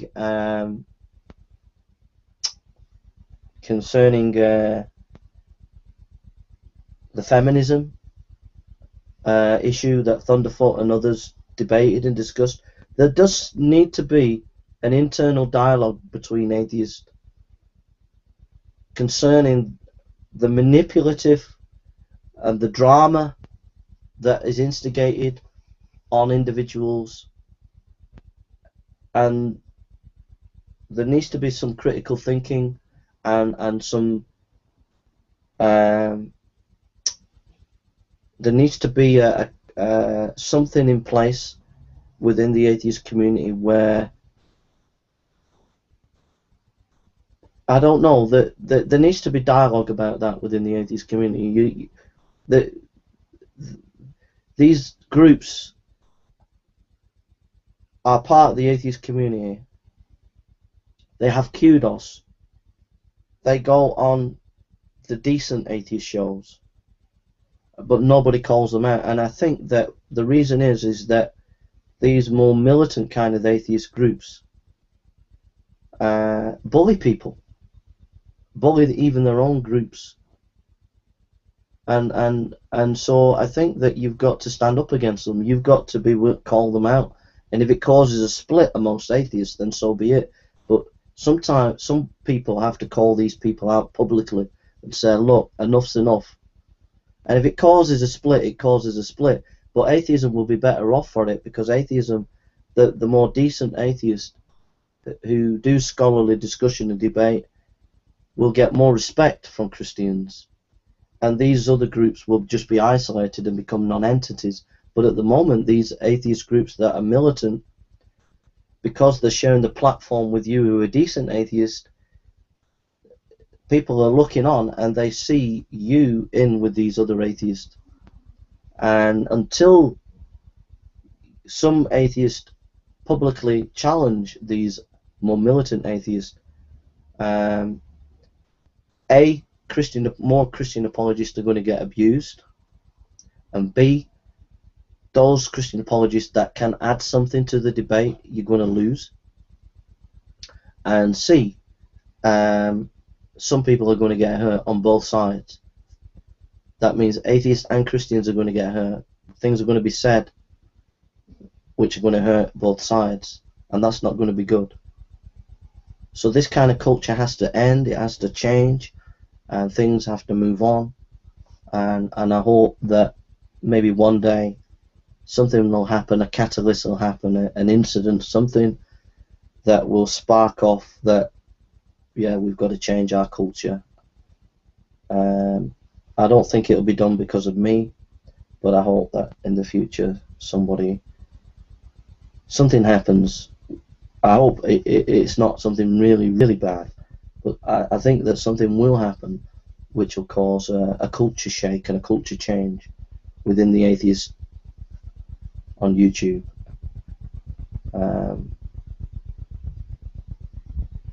But at the same time, there was bound to be a backlash, and in one sense, it's fair game, because I mean I did hit the atheists quite hard, and so there was going to be a backlash, and in a way I should be grateful that it wasn't as worse as it has been. But there was going to be a time where there was going to be a backlash, and I got a pretty hard backlash. And in a way I deserve it, because I did come out and attack these people. I did say, well, you know, I did challenge these people. So if you're going to challenge these people, they're going to come after you. And they came after me, and they really took me apart. So there we are. I was just shocked at the way they did it. I thought they could have done it with a bit of panache, but they didn't. They were quite brutal. But there we are. Enough of that now. That's in the past. I don't hold any grudges against these people. It just bugs me that they have taken control of my public profile. It does not me that. I just feel that I should have control of my own public profile. Thunderfoot has control of his, and Ironrar has control of his. Magic Sandwich should have control of theirs, and I feel that I should have control of mine. I think that's only fair. And I've suffered enough. I've suffered a lot, and I don't think I should suffer anymore. And I think you've won the day. I'm not making regular videos on Atheist Examined, and you've won the battle in keeping me silent. I've done this video because I just wanted to make sure that you understand where I'm coming from, that I don't agree with what you did there.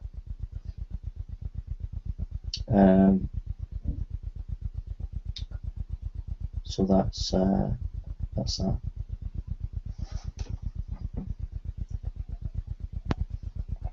Now I want to make some apologies. I want to make 4 or 5 apologies. I want to apologise to Kat. I know I've apologised before, but I want to apologise to Kat. I just want to say, Kat, that if you were really, well, you were really, really ill, and hearing what you did here at Christmas must have been really upsetting. And I just want to say to you, Kat, that I'm really, really sorry. I know I've said this before, but I just want to say it again. I'm really, really sorry.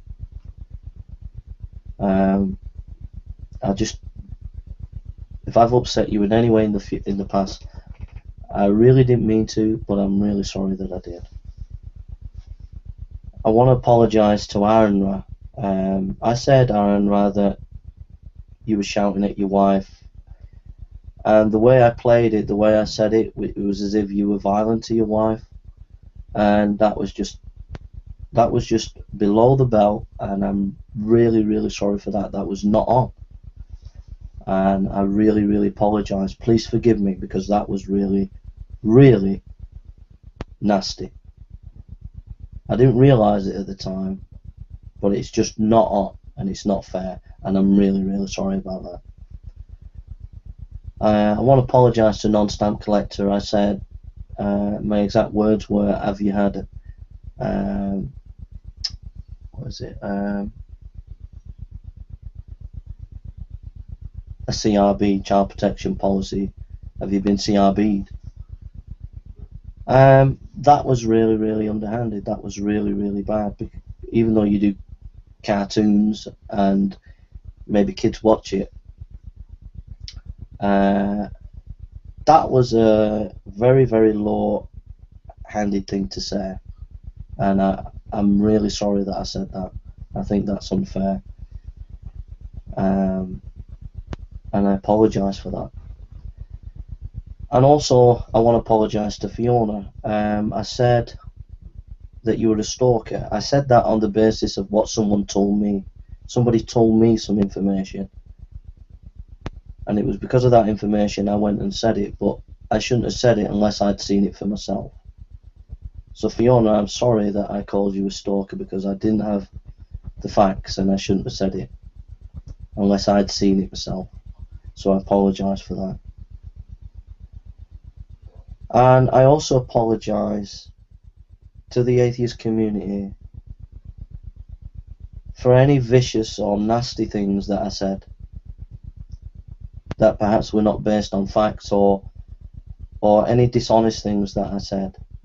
There were a couple of dishonest things that I said, like, for example, that Thunderfoot had sent me a report, which was not honest. He hadn't sent me a report. I got an email, a message from Hogtie Champ, where he talks about the whole situation that happened over Christmas. And so in my twisted view of life and internet life, I kind of convinced myself that that was a report from Thunderfoot. But it was not a report from Thunderfoot, and I apologise for that. And sometimes in the heat of battle, in the heat of discussion, in the heat of things over the years, there's a couple of things that I've twisted and not been honest, and I apologise for that.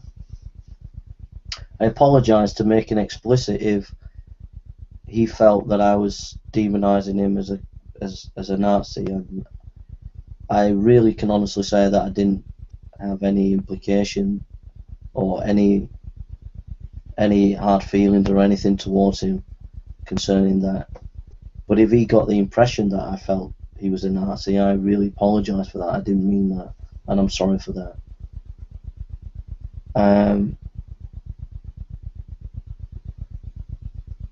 So those are the areas of my faults, I think, that I've made mistakes, or I just apologise for any vicious things that I've said, any nasty things that I've said, any unkind things that I've said, and anything that has been untruth. And there's been, like I just mentioned one, but there's been one or two things that maybe I've twisted and not been honest about as I should have been. over the 5 years. We're talking about a whole 5-year life cycle. And I feel that I need to apologize. I need to apologize for my manner.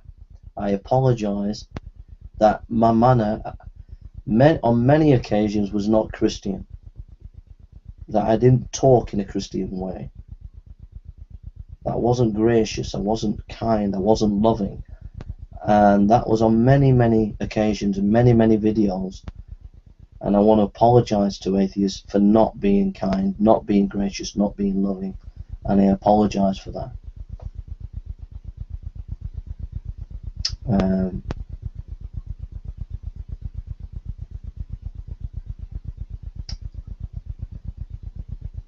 I apologize for putting you through some emotional issues and emotional stuff that I put you through many of the videos that I made, for upsetting a number of you. And I apologize for all that as well.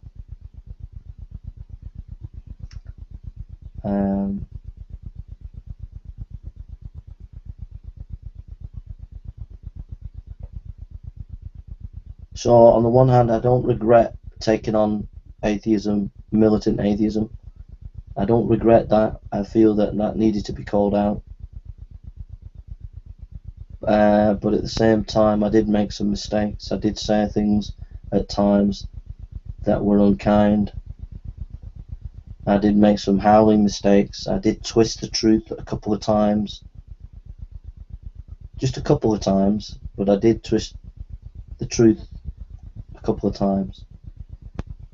Part of that is because I was on YouTube so much, you become like a cartoon character, and the lines between reality and unreality get blurred. You become in this bubble of YouTube where it doesn't become reality. You don't realize the full consequences of what you're saying at times.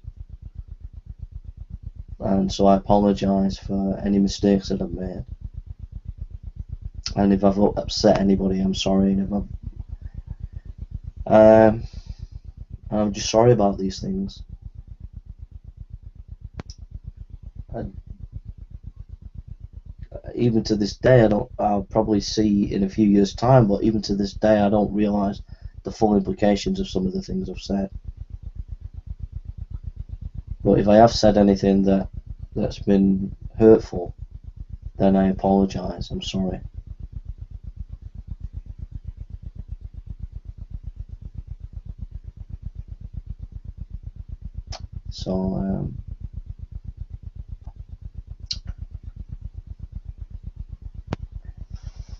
So that's it really. I think I wanted to do 3 things. I wanted to just reflect objectively about the past, how much happier I am now, and the journey that I went through. I wanted to set the record straight about this public profile issue, and that I was not playing a victim. And I wanted to set the record straight about apologies. I wanted to make full, unreserved apologies that I really, really mean, and I really wanted to set the record straight. Whether people were interested in that or not, I think it's important from my end that gets sorted out, because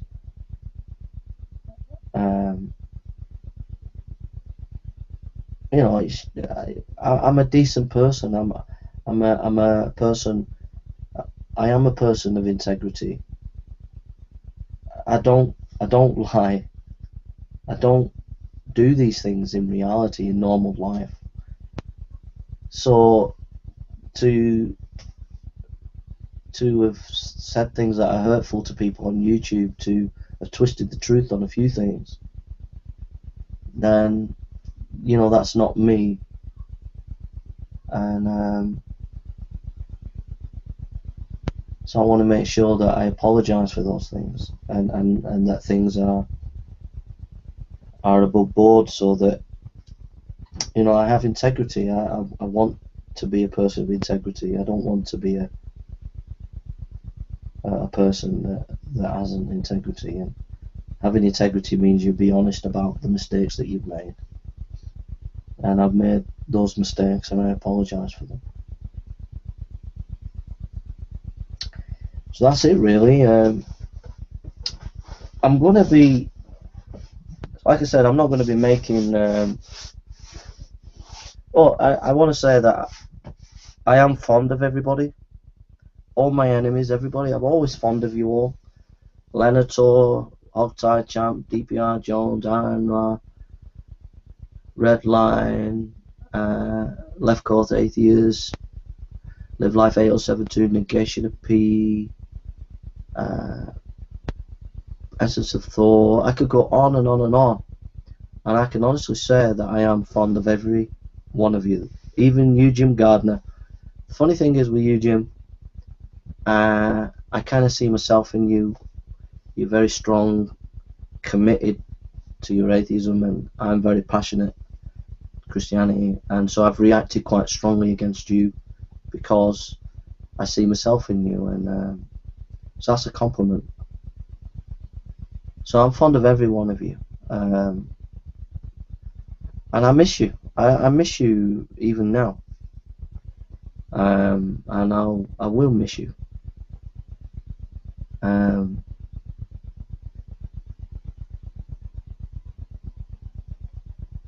Yeah, I'll miss you all. If I had my journey again, I wouldn't swap it. I'd like to do the journey. If I had the journey again, I would do it again.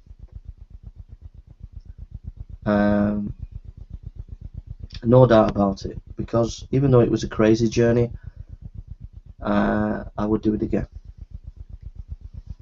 I wouldn't swap it because it was part of my journey. So that's it really. I just wanted to set this record straight on a few issues. There might be uploads on this channel of other people's preaching. Maybe I might upload some old videos, but there's no videos. I've not made any new videos on this channel since the goodbye video, so I'm not making any new videos. This is a video that I wanted to tell my story. I wanted to reflect about the past like I've done in the future before, but I wanted to just reflect about the past. I wanted to tell you my story about this public profile issue, and I wanted to genuinely apologize to some of these people. In the midst of the 5 years, after thousands of videos, I wanted to be honest and put the record straight about some things. And that's it really. I don't know where I'll be on YouTube. I might make Bible teaching videos every now and again, or I might spend a whole day doing Bible teaching. I don't know. On YouTube. I have a channel that called Lollard Preachers, and that's my main base. If you ever want to know what I'm doing, you can go down there on Lollard Preachers, and if I'm feeling like the itch to make a video, it won't be about atheism. I'll be down on Lollard's Preachers, and I might be tempted once in a while to have a Google Hangout, maybe a discussion or a debate. I would absolutely love to have an academic debate every 6 months with an atheist. So if there's any takers out there, if you'd like to have an academic debate with me every 6 months, a proper academic debate, then let me know, because I'd really love that. I'd love to debate you, Matt Delunty, or someone like that, or some student or some atheist at a university group. I'd love to do an academic debate. So if you're interested, let me know. But I'll be down at Lollard Preachers, and I'll be there just making preaching videos, scholarly videos on theology, I'm reading this Bag of Wind at the moment. I think he's a bit of a bag of wind, Karl Barth, on the doctrine of the Word of God. And so I'll be sharing books and reading that I'm doing every now and again, and doing preaching videos, and if I feel like it. I won't be making any videos on atheism. I've not made any videos on atheism. But I would like an academic debate every now and again. I would love to do that every 6 months or something, with an atheist. So if anybody's up for an academic debate, let me know. And that's about it, really. I'll be on Lollard Preachers. I'll be there every now and again. Maybe sometimes I might be there for a full day. If I've got a full day, I might do. I've got a few hundred sermons up there. If you see that file, and I might put them up online, because you've got all these videos on atheism, but there's very little of me actually preaching. I might spend a day next week or in summer just preaching all day, and record them and then put them on my channels. That's about it. There's not going to be anything on atheism. I'm not ever going to be doing anything like that again. So those days are over.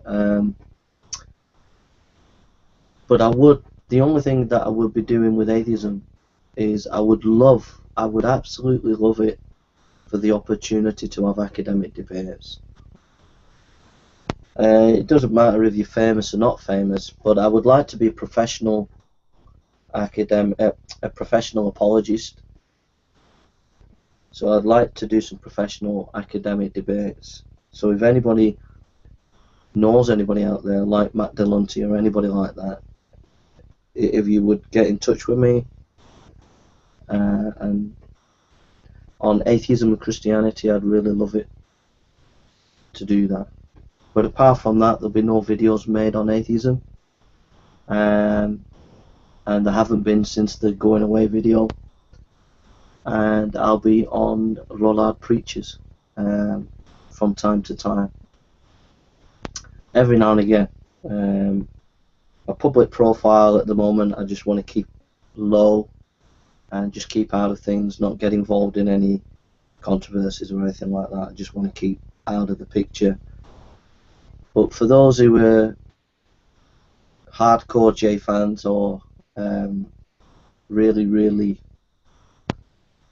kind of like me, or really want to know how I'm doing, or want to support me with prayer, or just support me and just being there, just pop down to Lollard Preachers from time to time, see what's going down there, and you might find a Google Hangout open unexpectedly one evening, or you might see me preach unexpectedly, or you might see me talk about a book. And if you want to see me live, I'll be down there from time to time. But the days of the way Jason Burns used to be are over now, so I hope that you can see that. And so that's where we are. So thanks for listening. Thanks for all coming down. And I just wish you all the best. And thanks for coming down on my going away when we had the saying goodbye video. I really appreciated that. And that's it, really. Love to everybody out there. That's it. So we'll see what comes on Lollard Preachers. If you want to come down, every now and again, I'll be preaching. Maybe open up for a Google Hangout. Like to talk one night on Bart Ehrman and textual criticism. But that's only for people who genuinely want to engage with me. It's not going to be fighting atheism. It's not going to be adversarial. It's just going to be me chilling out with some friends who dig me, dig what what I'm about, you want to come down, you want to engage with me, you can come down. Alright? Those who want to just come down and have a dig at a theist, it's not the place to be. It's just a place where Jay's chilling out, doing his thing of preaching and stuff like that. So that's it really. It's been a funny 5 years, and that's really ultimately why I wanted to make the video. Is I feel a lot happier and a lot better. It was just a really funny 5 years. It really was. A crazy 5 years. Well, when you come to that circle, you know, when you just know that a circle's finished. That's how I feel today. I just feel that a circle has come and it's gone. And I just wanted to wrap it up.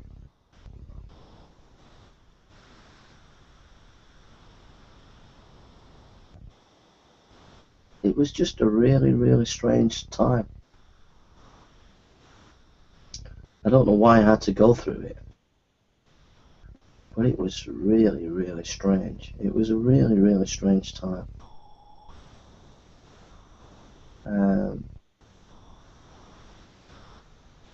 But it's done. It's over. It's finished. I made the mistakes, but I did some good things, and it was part of my journey. And that's it now. You have to move on. There's a time to move on. And I'm just looking forward to moving on. I'm really just happier than I've ever been.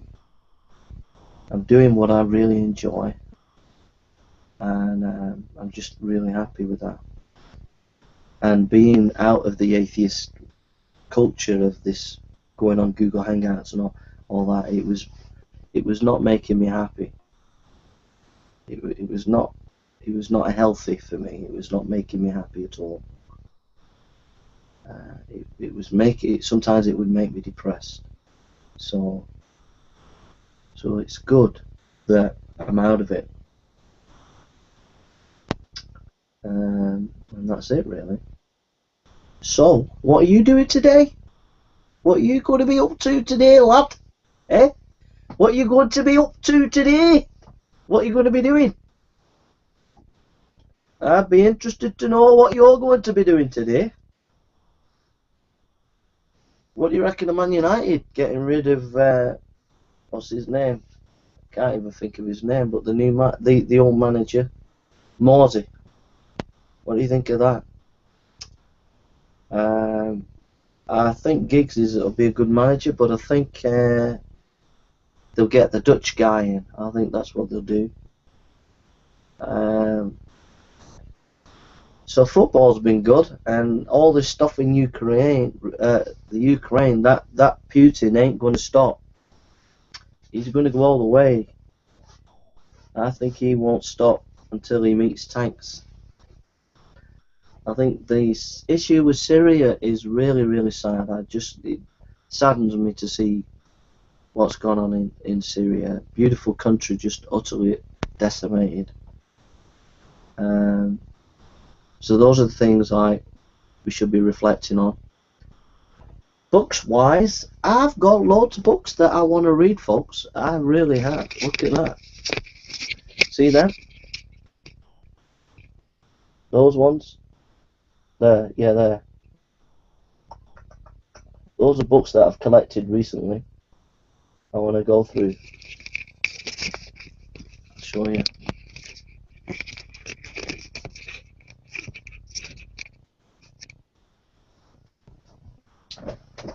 Hallelujah. Hallelujah, hallelujah, hallelujah, hallelujah, praise ye the Lord. Hallelujah, hallelujah, hallelujah, hallelujah, praise ye the Lord. Praise ye the Lord. Hallelujah, praise ye the Lord. Hallelujah. Praise ye the Lord. Hallelujah. Praise ye the Lord. His name is higher than any other. His name is Jesus. His name is Lord. His name is wonderful. His name is Counselor. His name is Prince of Peace. The mighty God. Do do do do do do do do do do do do do. Bum bum bum bum. I'll just show you a few books that I've collected over the months and I want to read. Here's a book I've been wanting to read for ages. A History of British Philosophy. I've been wanting to read that for quite some time. I've had it a few weeks. I've collected Karen Armstrong books. I've been wanting to read Karen Armstrong. I don't agree with her. She's one of these modern fuzzy-wuzzy scholars. Been wanting to read an article on infinite regress in philosophy. That's why I got that. St. Augustine's Confession of Instruction to Disciples. Been wanting to read that. Want to read this book again. I've read it before. A History of Apologetics by a Catholic scholar. Wanted to read that again. Wanted to read this, Resurrection by John Selby Spong. He's a bishop that I don't agree with. Wanted to read that. James Montgomery Boyce. Wanted to read that. Very good book on the Gospel. Interested to read about mystics. I haven't read a lot of mystics in the Middle Ages, so wanted to read about Meister Eckhart. Reinhold Niebuhr, very famous theology book, Moral Man and Immoral Society. Wanted to read that, very important theology book. Don't agree with the guy, but Reasons to Believe, Postmodern Thinker, using postmodern views of language. I won't agree with it, but wanted to engage with the guy. Very famous book, James Barr, Fundamentalism, Oxford academic. When I was at seminary, I had to read some of his work. Wanted to read this book. Will not agree with it at all, but because he's an Oxford academic and it's a very famous work, I'll be reading that. I've read some of his work before. Some Keswick preachers on the Gospel. Want to read that. An academic work on responding to terrorism. Wanted to read that. I've had that a while. The Edge of Reason, Science and Religion and Modern Society. A number of academics in there. It's all wishy-washy academics talking about religion and science. But some really important thinkers in there.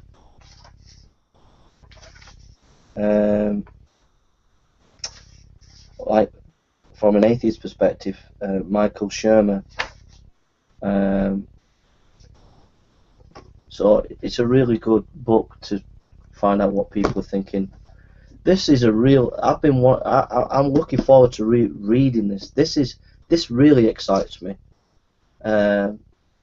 This guy really excites me. It's called Desocialization by Matthew Ford.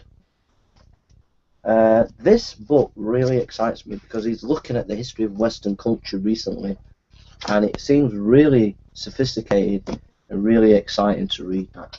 Catholic theologian on fundamental moral theology and ethics. I want to read that. Some of these Catholic theologians on ethics are pretty impressive. The End of the Earth, about the history of globalization and Christianity. Gunter Bergman on the Apostle Paul, scholar. One of my favourites, I read this book every year, by James Stewart, Heralds of God. Awesome book. It's on preaching. One of the best books on preaching ever. Really, really good book. I've read it before. We'll continue to read it every year like I do. Derek Stringer, preacher. Really lovely devotional work on 2 Corinthians. Good News Broadcasting Association. Go on there and listen to his sermons. And then Karl Barth, The Doctrine of God, biggest theological windbag in history. But seen as impressive from the academic theological point of view. We'll be reading this. I've been reading it. It's been a bit of a windbag book. So that's just some of the books that I'm looking forward to read now that I don't have atheism to deal with. I have to fill the big gap in my life.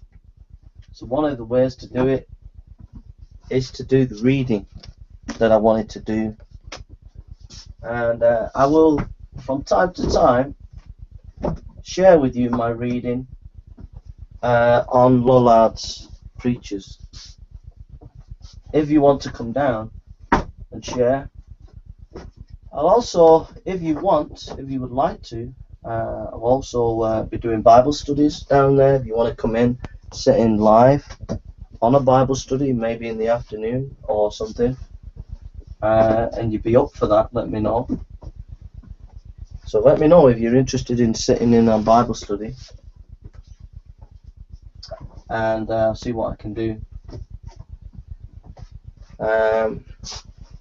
Yeah, I want to say to the Christians out there, and well, one of the things is some of you Christians out there are a bunch of wets, because at the end of the day, where are you when one is needed? You know, where's the love when one needs? At times, there were some atheists actually that were more kinder to me than some of the Christians over the 5 years. So where were the Christians? Secondly, I want to say there were a couple of Christians on YouTube that were okay and kind, and I want to thank them for the kindness and appreciate that. There were a few. And I just want to say to the Christian community, at the end of the day, you know, I'm sorry that I let you all down. You know, I let you all down. I made some mistakes. Some cases I made a fool of myself. And I let the cause of Christ down in many ways. And I'm just sorry that I wasn't the best that I could have been for Jesus. And I apologize for that. And to everybody out there who would want to see me in a better frame of mind, I'm sorry. But at the same time, where was your love? Where was your care? You weren't there for me. Even if one or two people did express concern for me, and there was nobody really there for me. A couple of people did, you know, show that they cared. There were a couple of people that showed that they cared as Christians on YouTube. But at the end of the day, it's just you and God. At the end of the day, God's there with you, and God can be trusted. But I just think from my end, I could have been a better Christian, a lot better Christian on YouTube, and I could have been a lot better in the way I conducted myself. I could have done a lot more preaching and Bible studies and stuff like that, and I regret that, and I hope to put that right in the future. Maybe do a few Bible studies and sermons in the future that are a lot better. But in the end of the day, I'm just sorry that I let Christians down.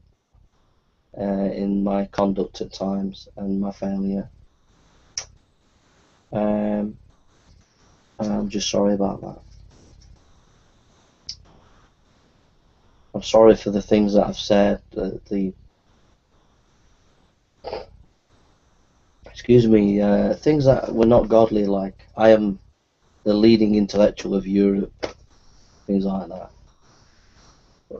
I said things like that, tongue in cheek, just having a laugh, but if Christians are listening in, they think, who is this guy? Who does he think he is?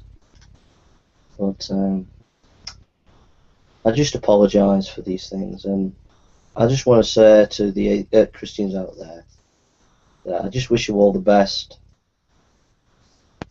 Richard Raspberry,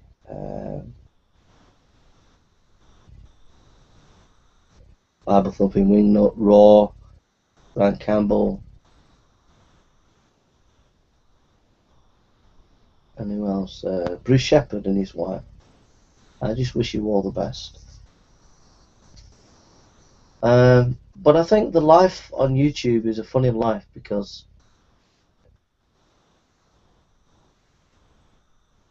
you don't know who you're really talking to. So it's very difficult to develop a deep relationship on YouTube because you don't really know who you're talking to. And that comes back to Richard Raspberry. I just want to say to you, Richard, that I said to you that we were planning to do a book together, and we'd arranged to do the book together, and I decided not to because I don't know who I'm getting involved with. When it's on the internet, you don't know who you get involved with. I could be putting my name to a book to someone, and I just don't know who that person is. And I think you're a good person, but when it's on the internet and you don't know the person, it's not a good thing. So I apologise to you for saying I'll write a book with you, and then I've changed my mind, and I apologise for that. But I just don't know. I don't want to be putting my name to a book, writing a book with someone, and I don't know who they are, even though they might be nice on YouTube or whatever. So forgive me for saying I'll write a book with you and then changing the situation. The fact of the matter is, you just don't know who you're dealing with on YouTube, and so it's better just to leave it alone. So putting it in perspective, things move on, and it's a new day for me, and I'm happy. It's a new day, and I want to thank everybody in my journey, whoever they are. I want to thank you for coming on that journey. I want to thank everybody, enemies and non-enemies. I want to thank everybody for putting up with me. I want to thank everybody who's been in this journey, and I just want to thank everybody. I hope you've had laughs. I hope you've had tears. I hope you've had a good time. You've been angry at me. You've been laughing at me. I hope you're all okay, and I wish you all the best. And I suppose I just wanted to make this video to say I really feel I've I've moved on, that I've got over the hurdle, and I'm in a new sphere of life. I'm back to what I was, to who I am. That's what I wanted to say, and I had a few hours to say it in, so I was going to say it. So there we are.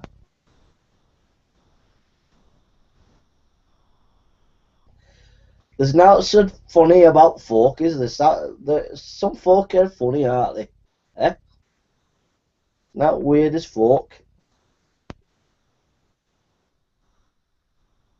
I tell you what I like, what I think's really good. Have you seen that program on a Sunday night?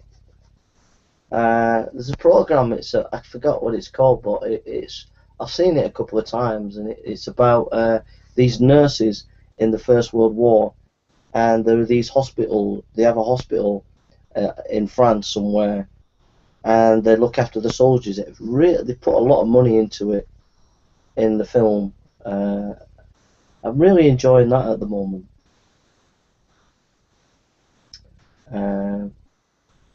So there we are. I've got to go now. I know I've got to go. Love to you all. Stay blessed. Enjoy the day. Alright? Just whatever happens today, enjoy it. You only get one life, so enjoy it today. Alright? And if anybody wants to see me, and you want to engage with me, or talk with me, or sit in with a Bible study with me, or listen to me preach, or listen to me talk about a book, I'll be down at Lollard Preachers. That will be my base. That's where I'll pop up, alright? From time to time. My public engagement with atheism is over now, unless I'm invited to an academic debate, which I would absolutely love to do. But that's up to you atheists out there if you want to engage in that. So love to you all, and God bless you all. What a journey it's been. What a journey. Take care, and I'll leave the comment section open if anyone wants to comment. And please don't say anything abusive, just chill out. And I'll see you down at Lollard Preachers from time to time. Okay, take care and God bless you.